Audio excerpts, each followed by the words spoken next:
Baik, selanjutnya teman-teman sekalian, hadits nomor 516, urutan 3 dalam bab kita ini 516 dari awal kita belajar sahih di ghairihi. Dari Samurah bin Jundab radhiyallahu anhu, dia berkata Nabi SAW bersabda, "Idza qala al-imamu ghairil maghdubi alaihim waladdallin faqulu amin yujibkumullah." Apabila imam mengucapkan ghairil maghdubi alaihim waladdallin, bukan jalan mereka yang dimurkai dan bukan jalan mereka yang sesat, maka ucapkanlah amin, niscaya Allah akan mengabulkan kalian. Hadis ini diriwayatkan oleh Tabarani dalam Mu'jamul Kabir. Nah, ini mirip dengan tadi ya, cuma di sini Allah melalui Nabi Muhammad SAW menekankan kalau kita mengatakan amin, Allah kabulkan. Artinya kita akan dijauhkan dari Yahudi dan Nasrani ini. Ya. Dan juga Allah SWT akan berikan kita petunjuk jalan yang lurus. Karena kita akan bilang ihdinas siratal mustaqim sebelumnya. Ya. Selanjutnya hadits nomor 517 dan urutan 4 dalam bab kita dengan sanad sahih diriwayatkan oleh Muslim, Abu Daud, An-Nasai. Dalam hadis yang panjang kata beliau dari Abu Musa al-Asy'ari radhiyallahu anhu, Nabi sallallahu alaihi wasallam bersabda, "Idza shallaitum fa aqimu sufufakum thumma liya'ummakum ahadukum fa idza kabbara fakabbiru wa idza qala ghairil maghdubi alaihim waladdallin faqulu amin yujibkumullah." Apabila kalian sholat maka tegakkanlah shaf kalian. Lalu hendaknya salah seorang dari kalian menjadi imam bagi kalian. Jika dia bertakbir maka bertakbirlah jika dia membaca ghairil maghdubi alaihim waladdallin, bukan jalan orang-orang yang dimurkai dan juga bukan jalan orang-orang yang sesat, maka ucapkanlah amin. Ya Allah kabulkan, niscaya Allah akan mengabulkan kalian. Jadi kurang lebih mirip dengan tadi ya hadis yang sebelumnya, yaitu anjuran mengucapkan amin dan dipastikan akan diijabah oleh Allah Subhanahu wa taala. Mutiara tambahannya di sini adalah wajibnya setiap makmum untuk patuh dan mengikuti imamnya. Karena kata Nabi SAW di sini, "Tsumma liya'ummanna ahadukum fa idza kabbara fakabbiru wa idza qala ghairil maghdubi alaihim waladdallin faqulu amin." Kalau dia takbir imamnya maka takbirlah. Ya. Dalam riwayat lain, "Innama ju'ilal imam liyutamma bihis shalah." Imam dijadikan untuk menyempurnakan salat, ya, untuk menyempurnakan salat. Oleh karena itu diikutin. Kalau dia takbir, takbir. Kalau dia ruku, ruku. Kalau dia sujud, sujud. Bahkan kalau sampai imam pun misalnya sholatnya, misal sholat duhur. Baru 3 rakaat dia sudah tahiyat. Kita tahu nih dia baru 3 rakaat. Kita ingatkan. Subhanallah. Kan makmum menanjurkan bilang subhanallah. Dia nggak mau. Imamnya berpikir dia benar. Maka pada saat dia kita ikuti dulu tahiyat. Walaupun kita rakaat ketiga. Setelah dia salam, kita berdiri tambah 1 rakaat. Saking wajibnya mengikuti imam. Ya, bahkan ada hadis yang menjelaskan, kalau imam sholat berdiri, sholat berdiri. Kalau imam sholat duduk, duduklah kalian. Jadi imam itu nggak boleh diselisihi. Bahkan ada hadis yang mengatakan siapa yang mengangkat kepalanya lebih dulu daripada imam dari ruku, maka Allah akan mengubah wajahnya menjadi wajah keledai. Jadi kita betul-betul harus mengikuti imam gitu. Ini mutiara yang kita bisa ambil dari hadis nomor 517 ya. Dan mutiara yang lain juga adalah tentang anjuran untuk merapikan dan merapatkan shaf. Dan ini sudah kita jelaskan juga pada bab-bab yang sebelumnya ya, diambil dari potongan sabda Nabi SAW, "Idza shallaitum fa aqimu sufufakum." Kalau kalian sholat maka rapikanlah shaf-shaf kalian. Tertinggal 3 buah hadis teman-teman sekalian. Saya coba bacakan ya. Hadis nomor 518 urutan 5 dalam bab kita ini. Dengan sanad sahih dari Ibnu Umar radhiyallahu anhu, dia berkata, "Bainama nahnu nusalli ma'a Rasulillah sallallahu alaihi wasallam idh qala rajulun minal qaum, Allahu akbar kabira walhamdulillahi katsira wa subhanallahi bukratan wa asila. Faqala Rasulullah sallallahu alaihi wasallam, manil qa'il kalimata kadza wa kadza. Qala rajulun minal qaum, ana ya Rasulullah.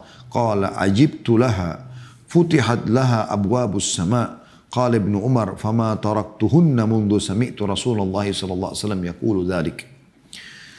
Manakala kami sedang sholat bersama Rasulullah SAW, tiba-tiba ada seorang laki-laki dari kami mengucapkan, Allahu akbar kabira, Allah zat yang maha besar. Walhamdulillahi katsira, dan segala puji bagi Allah yang banyak. Wa subhanallahi bukratan wa asila, dan juga Maha suci Allah di pagi dan petang hari. Maka Rasulullah SAW bersabda, siapa yang mengucapkan kalimat ini dan itu tadi? Ya. Laki-laki tersebut mengatakan, saya Rasulullah. Kata Rasulullah SAW, aku benar-benar takjub dengan kata-kata itu. Pintu-pintu langit dibuka untuknya. Ya, betul-betul nilainya tinggi sekali gitu. Dalam riwayat lain ada footnote di situ, kalau teman-teman pegang bukunya, footnote nomor 526, yaitu dibukakan baginya pintu-pintu surga.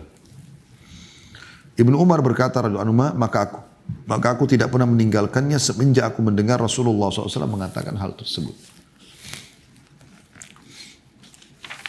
Hadir hadis ini teman-teman sekalian, kita dianjurkan untuk membaca ini di doa iftitah. Ya. Kita boleh baca wajjahtu wajhiya lilladzi fataras samawati wal ardh, kita boleh membaca Allahumma ba'id baini wa baina khataayaya. Ada banyak doa-doa iftitah.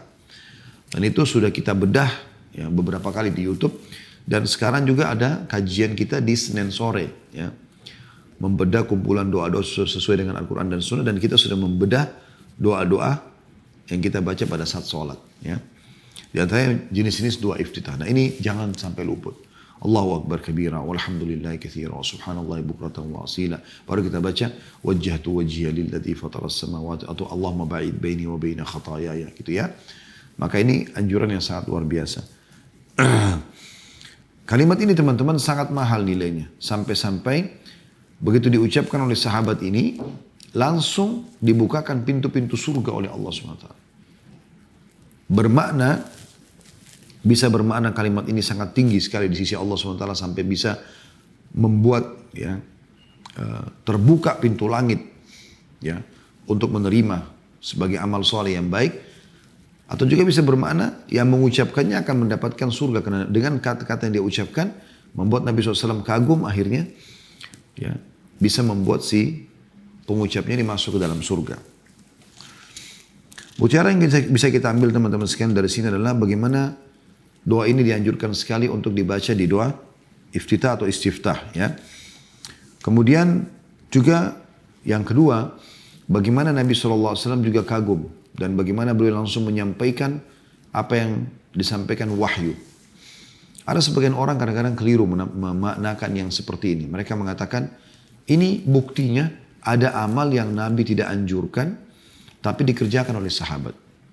Sehingga di zaman kita sekarang pun boleh saja kita berbuat walaupun Nabi tidak contohkan. Ini keliru pemahamannya teman-teman sekalian. Bukan begitu akhi. Saudaraku seiman, bukan begitu memahaminya. Di zaman Nabi SAW wahyu lagi turun. Kalau Anda hidup di zaman Nabi dan Anda coba melakukan hal yang seperti ini, maka Anda bisa langsung didukung oleh Nabi kalau wahyu mendukungnya, atau Nabi langsung meluruskan kalau itu salah. Dan memang pada saat itu proses wahyu lagi turun. Ini perlu digarisbawahi, proses wahyu sedang turun. Di zaman sekarang Islam sudah sempurna, Anda nggak butuh menambahkan. Tinggal mengambil dan mengamalkan yang sudah ada saja. Semoga ini bisa difahami maksudnya. Dua hadis yang tersisa teman-teman sekalian, dan hadis ini tadi hadis sahih riwayat Muslim ya.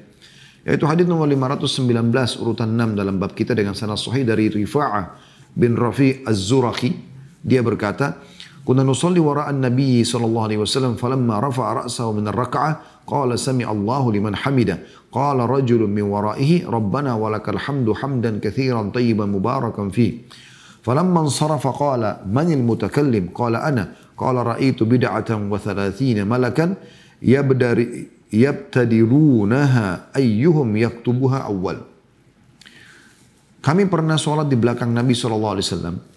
Ketika beliau mengangkat kepalanya dari ruku, beliau mengatakan, Rabbana walakal hamd, Allah maha mendengar yang memujinya. Maka seorang laki-laki di belakang beliau tiba-tiba mengucapkan, Rabbana hamdan kathiran tayyib. Seorang laki-laki mengatakan, Rabbana walakal hamd. Segala puji bagimu wahai Tuhan kami. Hamdan kathiran, puji-pujian yang banyak.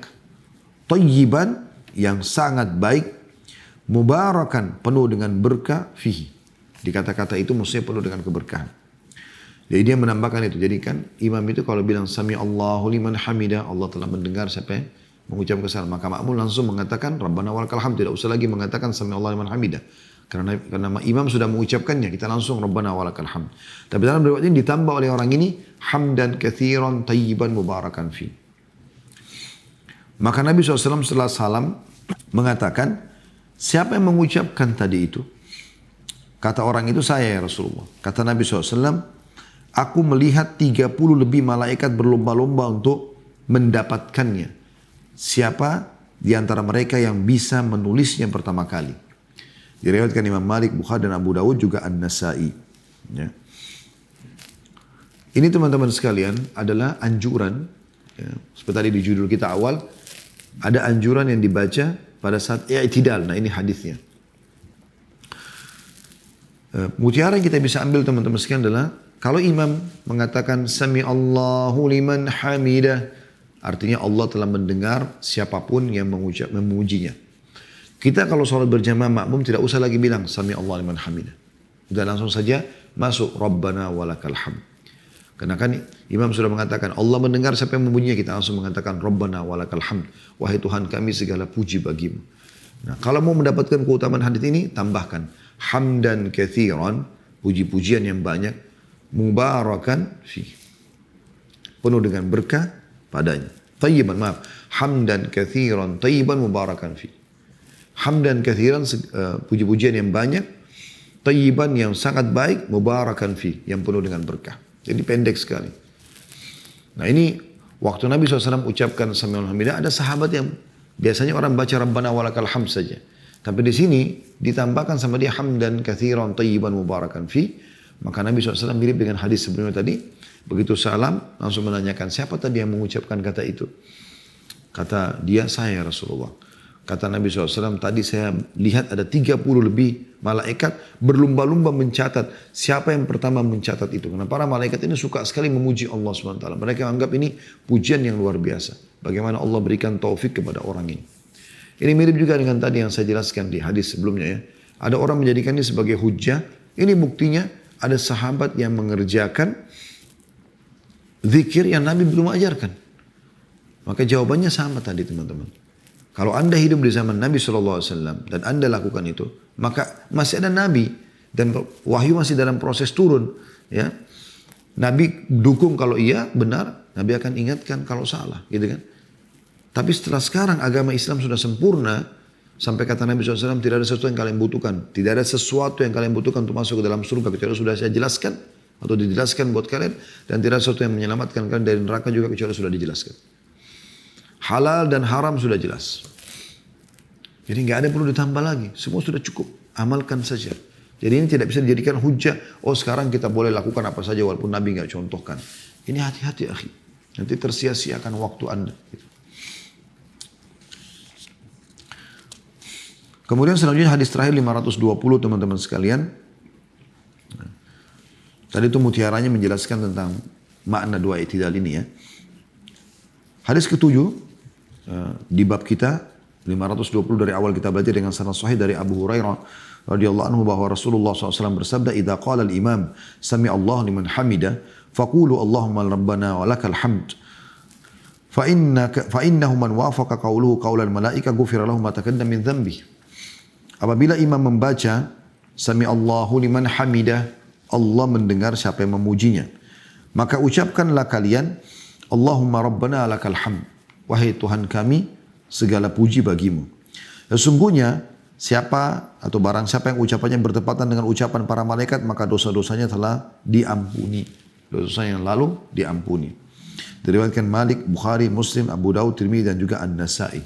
Serta juga diriwayatkan oleh Bukhari, Muslim. Hadis ini teman-teman mirip dengan hadis sebelumnya ya. Karena mirip dari pengucapan amin. Karena pada saat imam mengatakan waladhdallin amin, ternyata malaikat juga mengucapkan amin. Nah, makmum juga dianjurkan mengucapkan.